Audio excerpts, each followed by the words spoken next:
नमस्कार दोस्तों, 68वीं बीपीएससी का फाइनल रिजल्ट आ चुका है और अभी जितना भी आप लोग इंटरव्यू देखे होंगे, रैंक 1 का वो भी एक लड़की थी, रैंक 3 भी एक लड़की थी और रैंक 4 भी एक लड़की थी। और सारे लोग कमेंट कर रहे थे कि किसी लड़के से चर्चा कीजिए, एक अच्छा स्ट्रेटजी लीजिए। तो हम आपको बता दें कि हमारे सामने आपको जो दिख रहे हैं, रैंक 2 इन्होंने हासिल किया है और जनरल कैटेगरी से हासिल किया है, पढ़कर हासिल किया है। और काफी लोग कह रहे थे कि कोई जनरल वाले का इंटरव्यू आए तो स्ट्रेटजी अच्छा पता चलेगा। अभी अनुभव जी हमारे साथ हैं, सबसे पहले आपका स्वागत है। जी, धन्यवाद। कैसे किए तैयारी? सबसे पहले तो आपको बहुत बहुत बधाई। आपने जनरल कैटेगरी से होते हुए भी देखा जा रहा है कि काफी जनरल कैटेगरी वालों को इस समय दिक्कत हो रहा है, खासकर आपने सेकंड रैंक हासिल किया है, इसके लिए बहुत बहुत बधाई आपको। जी, बहुत-बहुत धन्यवाद। कैसे शुरुआत अगर किए थे बीपीएससी का, या सोचे होंगे कि हमको बीपीएससी अधिकारी बनना है, कैसे शुरुआत किए थे? जी, बीपीएससी के बारे में मैंने यूपीएससी के जब फर्स्ट अटेम्प्ट में मेरा मेंस क्लियर नहीं हुआ, तब मैंने सोचा था एज ए प्लान बी कि अगर यूपीएससी मेरा नहीं होता है तो बीपीएससी मेरा बैकअप प्लान होगा। अच्छा, तो मतलब यूपीएससी का ख्वाब था और प्लान बी था बीपीएससी। सुनने में आ रहा है कि आपका यूपीएससी में भी रिजल्ट हुआ है। जी, मेंस क्लियर हुआ है, अभी इंटरव्यू बचा हुआ है। अच्छा, पीटी मेंस हो चुका है। जी।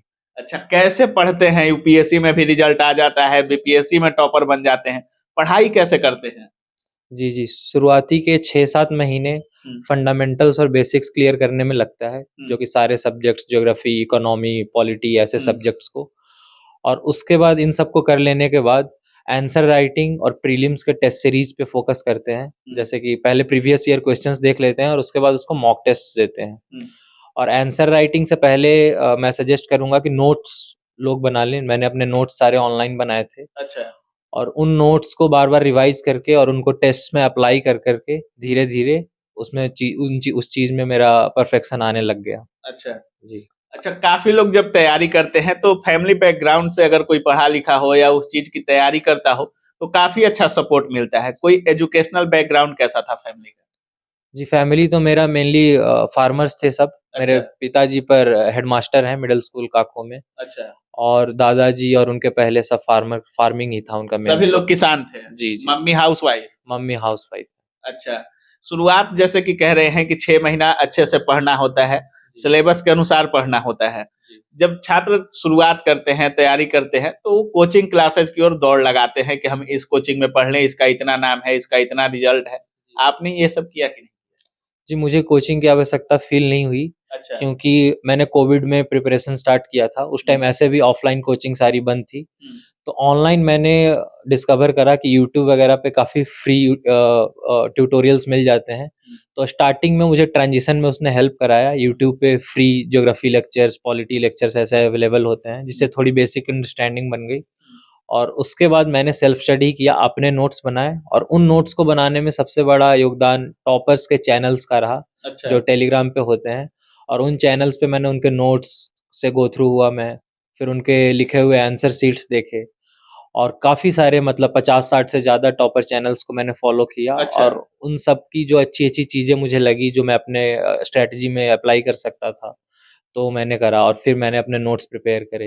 अच्छा, मतलब जो भी रिजल्ट होल्डर थे, चाहे वो यूपीएससी हो या बीपीएससी हो, सबको आपने फॉलो किया और उनके थ्रू आपने खुद का नोट्स तैयार किया। जी, बिल्कुल। अच्छा, नोट्स तैयार करने में कितने दिन लगते हैं? जी, नोट्स तैयार करने में ज़्यादा समय नहीं लगा। मैं एक-एक सब्जेक्ट पकड़ता था और 1 वीक उसका पूरा नोट्स बनाता था और वीकेंड में उसके मैं आंसर राइटिंग कर लेता था। जैसे इंटरनल सिक्योरिटी हो गया, तो मंडे टू सैटरडे मैं उसके नोट्स बनाऊँगा, क्योंकि टॉपिक्स बहुत ज़्यादा नहीं होते हैं, सिलेबस से कीवर्ड्स उठा के। और उसके बाद संडे को मैं 15-20 क्वेश्चंस लिख लेता था। तो ऐसे करके मुझे 3 महीना लगा था। 3 महीने में जीएस के सारे नोट्स मेरे बन गए थे। 3 महीने में जीएस के सारे नोट्स आपने खुद का तैयार कर दिया था, बीपीएससी के लायक? जी, या यूपीएससी लायक? यूपीएससी लायक बनाया था। बीपीएससी में भी सेम सिलेबस होता है, तो ये काम आ जाता है। अच्छा, काफी लोग ये करते हैं कि मान लीजिए हमने नोट्स बना लिया, लेकिन रिवीजन बीपीएससी लेकर के आया है शिक्षक भर्ती फेज 3, जिसकी परीक्षा होने वाली है 24 अगस्त 2024 को। हम लेकर के आए हैं आपके लिए एक्सक्लूसिव विजय रथ 3.0 बैच, सिर्फ और सिर्फ ऑफर प्राइस में 999 रुपए के अंदर में। पूरा का पूरा एनसीईआरटी क्लास 6 से लेकर के क्लास 12 तक टीचर ही आपको क्लास में पढ़ाएंगे और सफलता की मंजिल तक पहुंचाएंगे। इस बैच के अंदर में आपको मिलने वाला है ढेर सारा लाइव क्लास, लाइव छूट जाए तो recorded class, chapter wise notes जिसे आप डाउनलोड करके प्रिंट निकाल सकते हैं, टॉपिक वाइज एमसीक्यूज और 15 टेस्ट सीरीज भी। इस बैच में आपको सभी विषय पढ़ाए जाएंगे हमारे साथ, क्योंकि हमने भी ठाना है बिहार के प्रत्येक विद्यालय में अपने छात्रों को शिक्षक बनाना है। जय हिंद दोस्तों। के टाइम में काफी समय लग जाता है, उसको कंटिन्यूअस रिवीजन नहीं हो पाता है, उसके लिए जी मैं पहले तो नोट्स अपने कंसाइज रखता था, छोटे रखता था, और उसके बाद उन नोट्स को मैं लगातार न्यूज़पेपर से अपडेट करता था। तो जब भी आप उस नोट को अपडेट करने जाओगे तो उस नोट्स में आप गुजरोगे तो बार-बार एक तरह से रिवाइज ही हो रहा है। आप जब भी अपडेट करने जा रहे हो तो नोट्स आपका रिवाइज हो रहा है, और ये प्रोसेस बार-बार रिपीट होते-होते तो रिवीजन कोई अलग से आपको नहीं करना पड़ता है। नोट्स के अपडेट के टाइम ही आपके नोट्स रिवाइज हो जाते हैं। बीपीएससी पीटी ऑब्जेक्टिव होता है लेकिन मेंस सब्जेक्टिव होता है। जैसे ही कुछ छात्र ऐसे भी होते हैं जिनका पीटी काफी अच्छा होता है, ऑब्जेक्टिव कुछ भी पूछो तो बता देते हैं, लेकिन लिखने में अच्छे नहीं हो पाते हैं, मेंस में जाकर छट जाते हैं। मेंस के लिए क्या कुछ होना चाहिए? जी, मेंस के लिए वही होना चाहिए, पहले तो आपके बेसिक्स क्लियर होने चाहिए, अंडरस्टैंडिंग होगी तभी आप क्वेश्चन के डिमांड को लिख पाइएगा। और उसके लिए और स्पीड के लिए आंसर राइटिंग प्रैक्टिस चाहिए, और आंसर राइटिंग और क्वालिटी के लिए नोट्स आपके पास होने चाहिए। और नोट्स बनाने के लिए आपको टॉपर चैनल्स का यूज कर सकते हैं, कोचिंग के कुछ मटेरियल्स जो फ्रीली अवेलेबल होते हैं, मंथली मैगजीन्स, ईयरली मैगजीन्स, उनका यूज कर सकते हैं, टॉपर्स के पुराने नोट्स रेफर कर सकते हैं। तो इन चीज़ों के ही कॉम्बिनेशन से आप मेंस पे कमांड बना सकते हैं। मतलब आपने शुरुआत से उनको ही फॉलो किया जिनका रिजल्ट हो चुका है, चाहे वो पीटी एग्जाम हो या मेंस एग्जाम हो। मॉक टेस्ट कहीं दिए हैं कि नहीं दिए? जी, मॉक टेस्ट प्रीलिम्स के तो मैं घर पे ही पेपर डाउनलोड करके देता था, और मेंस का मॉक टेस्ट एक एडुटेरिया करके कोचिंग है, उसमें मैंने 4-5 मॉक्स दिए थे। अच्छा, यूडिटेरिया वाले में? एडुटेरिया। अच्छा, हाँ। उनमें आपने मॉक्स दिए या सेट लगाया था? नहीं, वो मतलब मेंस का टेस्ट सीरीज था वो, तो अच्छा। 4-5 उसमें टेस्ट दिए थे और अपलोड कर देता था फ़ोन से स्कैन करके, तो वो लोग चेक करके 4-5 दिन में भेज देते थे और रैंक वगैरह भी दे देते थे। अच्छा, जिनका भी कोर्स थोड़ा कंप्लीट हो जाता है, इस समय टेस्ट कुछ ज़्यादा ही छात्र अप्लाई करते हैं, चाहे वो पीटी हो या मेंस हो। टेस्ट सीरीज लगाने का सही तरीका क्या होना चाहिए? तो टेस्ट सीरीज लगाने का होना चाहिए तरीका कि आप जैसे प्रीलिम्स आ रहा है, तो उससे 50-60 दिन पहले आप टारगेट बना लें कि रोज एक टेस्ट मैं दूंगा। एक टेस्ट देने में 2 घंटे लगते हैं, तो 2 घंटे उन्होंने टेस्ट दिया, उसके बाद 2 घंटे 3 घंटे उस टेस्ट को एनालाइज किया, उसमें से कुछ नोट्स बनाए जो चीज़ें उनको नहीं आती थी, और बाकी जो बचा हुआ टाइम हुआ वो अगले टेस्ट की तैयारी में लग गए, मतलब उस चीज़ को रिवाइज कर रहे हैं जो अगले दिन उनको देना है टेस्ट। जैसे सब्जेक्ट वाइज अगर टेस्ट दे रहे हैं तो आज ज्योग्राफी का टेस्ट दे रहे हैं, तो ज्योग्राफी रिवाइज करेंगे, इकोनॉमी का दे रहे हैं तो इकोनॉमी करेंगे, और सारे सब्जेक्ट जब रिवाइज हो जाएं तो फिर फुल टेस्ट देना शुरू कर दें।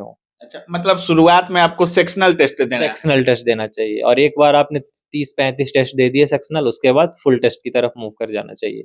अच्छा, स्कोर नहीं बढ़ पाता है टेस्ट सीरीज में, जैसे कुछ छात्र ऐसे भी होते हैं जिनका 100 नंबर आ रहा है, तो 105, 110 करने में काफी टाइम लग जाता है, महीना 2 महीना, इतना गैप हो जाता है, तो उसके लिए कुछ? जी, जी, ये मुश्किल आती है, पर इसके लिए है कि आप उन्हीं नोट्स को बार-बार रिवाइज़ करें और एनालाइज़ करें कि कहाँ आप मिस्टेक कर रहे हैं, आप कहीं ईज़ी क्वेश्चंस तो मिस नहीं कर रहे हैं। तो जो एनालिसिस वाला पार्ट है, वो आप अपने ओएमआर में और एक डायरी बना लें, जिसमें वो लिखते रहें कि कितने वो ईज़ी क्वेश्चंस मिस कर रहे हैं, कितने डिफ़िकल्ट क्वेश्चंस में उनके गेस वर्क खराब हो रहे हैं, नेगेटिव मार्किंग से कितना नुकसान हो रहा है। तो एक प्रॉपर एक एनालिसिस बना लें और रोज़ उस डायरी में ये चीज़ें अपडेट करते रहें। अच्छा, बुक लिस्ट की बात करें, काफी छात्र परेशान रहते हैं कि किस किताब को पढ़ना है, किसको इग्नोर करना है। काफी छात्र ऐसे भी बीपीएससी के होते हैं जो लूसेंट एसपीडी से ही शुरुआत करते हैं, और काफी ऐसे होते हैं जो शुरुआत में ही मोटी किताब लेकर बैठते हैं। बुक लिस्ट होनी क्या चाहिए बीपीएससी के लिए? जी, बीपीएससी की बुक लिस्ट यूपीएससी की बुक लिस्ट से ओवरलैप करती है, क्योंकि अब पैटर्न बिल्कुल सिमिलर हो गया है। तो यूपीएससी में मैंने 5 बुक्स फॉलो किए थे। 5 किताबें? जी। कौन-कौन सी? लक्ष्मीकांत था, स्पेक्ट्रम था मॉडर्न हिस्ट्री के लिए, और ओल्ड एनसीईआरटी मेडिएवल और एंशिएंट के लिए, और एक आर्ट एंड कल्चर की जो न्यू एनसीईआरटी है। ये अच्छा। 5 किताब पढ़े थे, और बाकी सब मैंने नोट्स अपने बनाए थे बाकी अच्छा। सब्जेक्ट्स के। एनसीईआरटी समझ में आता था? जी, एनसीईआरटी समझ में भी आता था, पर मैंने कभी पढ़ने का ट्राई नहीं किया। मैंने हिस्ट्री के लिए ही बस एनसीईआरटी यूज़ किया, बाकी सब्जेक्ट्स के लिए मैंने कभी यूज़ नहीं किया। अच्छा, स्पेक्ट्रम कितनी बार पढ़े होंगे? लगभग काफ़ी लोग बोलते हैं कि हमने बार-बार पढ़ा है स्पेक्ट्रम, बहुत बार पढ़ा। जैसे टॉपर्स का भी हमने इंटरव्यू लिया तो उसमें कुछ ज़्यादा ही बार बोली कि हमने इतना बार पढ़ा। आप स्पेक्ट्रम कितने बार पढ़े? जी, स्पेक्ट्रम पूरा-पूरा तो मैंने 2 बार पढ़ा है, 2 बार। लेकिन उसका जो समरी है, वो समरी को मैंने प्रिंट करके, वो 40-50 पेज का है, वो मैंने प्रिंट करके और उसमें अपडेट करता रहता था और चीज़ें ऐड करता रहता था। समरी को मैं अच्छा, 8-10 मतलब बार, समरी को आपने 40 पेज 50 पेज में नोट कर दिया था। हाँ, हाँ, और उसको मैंने 8-10 बार पढ़ा होगा, लेकिन पूरे बुक को 2 बार ही पढ़ा। अच्छा, अपना नोट्स बनाए हैं और वो भी ऑनलाइन बनाए हैं आप।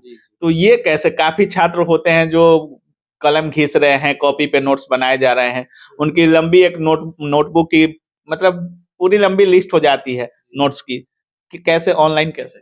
जी, ऑनलाइन नोट्स बनाने के पीछे 2-3 रीज़न से, एक तो बहुत ईज़िली एक्सेसिबल रहता है, फ़ोन में भी, टैब में भी, लैपटॉप में भी, कहीं भी आप जा रहे हैं तो आपको कॉपी किताब कैरी नहीं करना होता है। और दूसरी चीज़ है कि ऑनलाइन नोट्स में अपडेट करना बहुत ईज़ी होता है, क्योंकि एग्ज़ाम का पैटर्न ऐसा है, करंट अफ़ेयर्स चेंज होते रहते हैं, नई-नई चीज़ें आती रहती हैं, तो उन बेसिक नोट्स में आप एडिशन और सब्सट्रैक्शन बहुत जल्दी कर सकते हो। तो ये चीज़ उसमें काफ़ी अच्छा था, और जो ए4 शीट्स पे भी बहुत टॉपर्स नोट्स बनाते हैं, वो थोड़ा भी अच्छी नोट्स चीज़। दिखाइएगा अपना जी, ऑनलाइन जो आपने जी, जी, बनाया, थोड़ा जी, जी। दिखा दीजिए। देखिए इनका जो नोट्स है काफी छात्रों से अलग है, और इन्होंने अपने लैपटॉप में ही नोट्स बना दिया है। और देखिए इनका नोट्स कितना अलग है। ये ग्राफ कैसे बनाए हैं आप? जी, ये बनाया नहीं है, ये कहीं से किसी मटेरियल से कॉपी करके पेस्ट किया है। और अच्छा, ये बाकी चीज़ें मैंने टाइप की है, कुछ कॉपी और पेस्ट किया है। हाइलाइट्स भी लगाए हैं नोट्स में आपने? हाँ, हाँ, ये तो मैंने लैपटॉप में ही किया है। ये आपका खुद का है या किसी किताब का है सब? जी, एक किताब और ऑनलाइन इंटरनेट पे 4-5 जगह से एक जगह किया हुआ है, अच्छा, और उसको और काफ़ी। नोट्स दिखाइए किस तरह से ग्राफ के साथ साथ हर चीज इन्होंने इतना अच्छा से किया है। और ऊपर से जो भी इनको लग रहा था कि ये चीज इंपॉर्टेंट है, इन्होंने हाइलाइट्स कर दिया है, और पूरा हाइलाइटर के साथ इन्होंने उसको इंपॉर्टेंस दिया है। और काफी अच्छे तरीके से इन्होंने ऑनलाइन मोड में अपना नोट्स तैयार किया है। इनका कहना है कि हमने ऑफलाइन या कॉपी पर जो होता है उस पर हम इन्होंने नोट्स नहीं बनाया है। इतनी अच्छी सफलता मिली है, रैंक 2 आ गए हैं आप। ये अटेम्प्ट कौन सा था आपका? जी, ये बीपीएससी का मेरा पहला अटेम्प्ट था, और यूपीएस। पहला अटेम्प्ट था? जी, जी, अच्छा, और यूपीएससी का? दूसरा अटेम्प्ट। यूपीएससी में इंटरव्यू के बाद उम्मीद है हो जाएगा? जी, उम्मीद तो है, पर उसमें होना ना होना इन एग्ज़ाम्स में पहले से आप प्रेडिक्ट नहीं कर सकते नहीं हैं, कर सकते क्योंकि हैं। सब्जेक्टिव पेपर होता है, आपका ऐसे अच्छा लगा या नहीं लगा, आपके आंसर्स कैसे लगे, हुँ, तो इसमें सब्जेक्टिविटी रहती है और कॉम्पिटिशन भी बहुत ज़्यादा रहता है। अच्छा। शादी-वादी कर लिए हैं या करना है? जी, जी, करना है, अभी किया अभी नहीं है। करना है। दहेज वगैरह मिलेगा मोटा रकम या नहीं लेना है?